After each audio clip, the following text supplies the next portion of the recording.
Water వలన మనం తింటున్న ఫుడ్డా లేదంటే పొల్యూషనా? ప్రాబ్లమ్ ఏదైనా తెలియదు కానీ ప్రతి ఒక్కరి నోటి నుంచి వినే సమస్య అయితే హెయిర్ ఫాల్. మీ ఇంట్లో కూడా ఉందా అండి? నిజమేనా? నిజమైతే కామెంట్ సెక్షన్లో తెలియజేయండి. హెయిర్ ఫాల్ తగ్గడానికి ఇక్కడైతే ఆయిల్ చూపిస్తున్నానండి.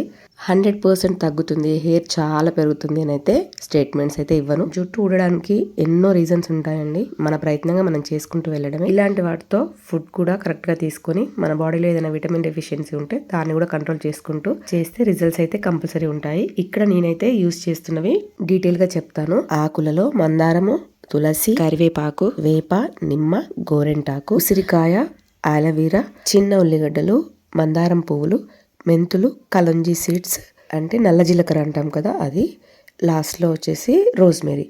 ఈ ఆయిల్ అయితే నేను ఇంట్లో చేసుకున్న ఆయిలేనండి. కావాలంటే చేసుకోవచ్చు, లేదంటే పారాషూట్ ఆయిల్ ఉంటుంది కదా అది కూడా యూస్ చేసుకోవచ్చు. ఇలా అన్నీ వేసుకొని లో ఫ్లేమ్లోనే మంటను పెట్టుకొని మరిగించుకోవాలి. మధ్య మధ్యలో కలుపుతూ ఉండాలి, కింద అడగంటకుండా ఉంటుంది. కలర్ చేంజ్ అయ్యేంత వరకు ఇలానే వేడి చేసుకోవాలి. ఆకులు మరీ నల్లగా కాకుండా కాస్త క్రిస్పీగా వస్తున్నప్పుడు మనకు కలిపే టైంలో తెలుస్తుంది. ఆ టైంలో స్టవ్ ఆఫ్ చేసుకొని పూర్తిగా చల్లారిన తర్వాత ఇలా గ్లాస్ జార్లో వేసుకొని స్టోర్ చేసుకోవచ్చు. గ్లాస్ జార్స్ లేకపోతే మన దగ్గర ఏమున్నా దాంట్లో వేసుకొని పెట్టేసుకోవచ్చు.